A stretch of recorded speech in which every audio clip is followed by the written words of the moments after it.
The Vietnam War ended decades ago, but its heroes are still here. Each of them have many things in common, and each of them has a story with key themes: love, hate, strength, redemption, the list goes on. A Wyoming, Delaware author has written a series of short stories, fictional tales of Vietnam vets.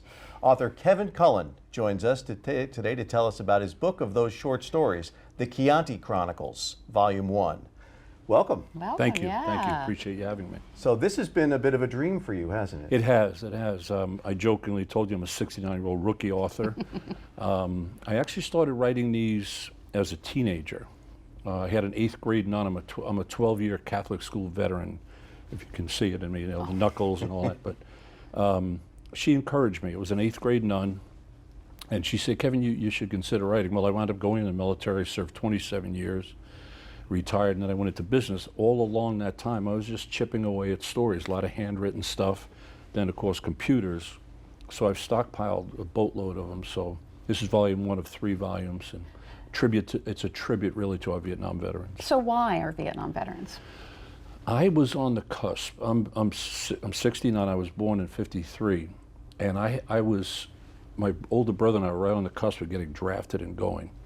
And it was really a nerve-wracking time. It was very controversial, and I was in the lottery, and I got drafted, just missed getting drafted to go to Nam.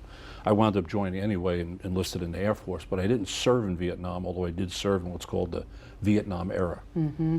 But I was telling the young lady over there, you know, I go into diners, and I see those World War II veterans with those hats.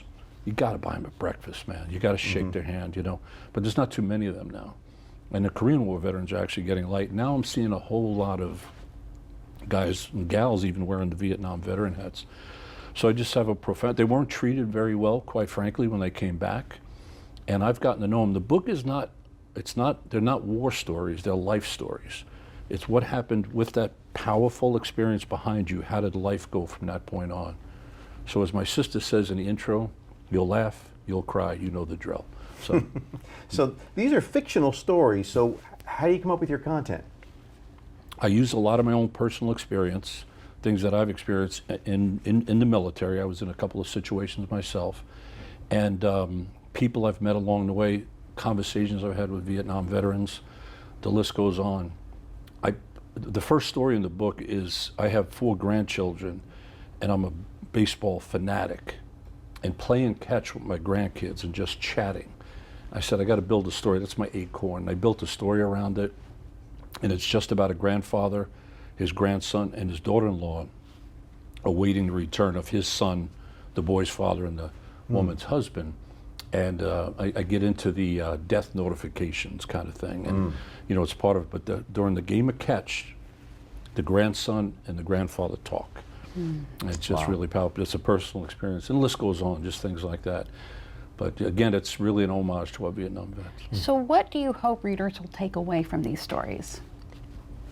Number one, an appreciation for how violent Vietnam was. It was quite violent. In one case, there's an Agent Orange situation. I'm sure you've all heard about Agent Orange. It was a very deadly chemical. And you know, that these women and men who were serving proudly were, you know, hopefully we're treating them properly after the fact. You know, that's certainly one big thing. What they went through in life after.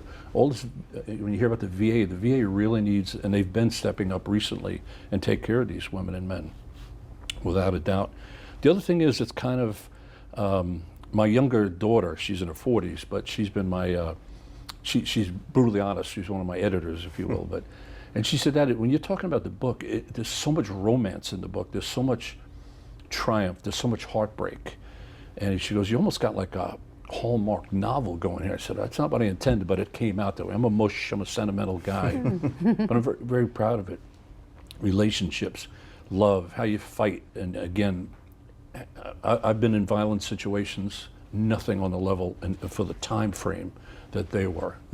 Respect all Vietnam, say hello, shake their hand. Absolutely. Thank them. Yeah. Thank them. Very interesting. Where can folks get a hold of the book?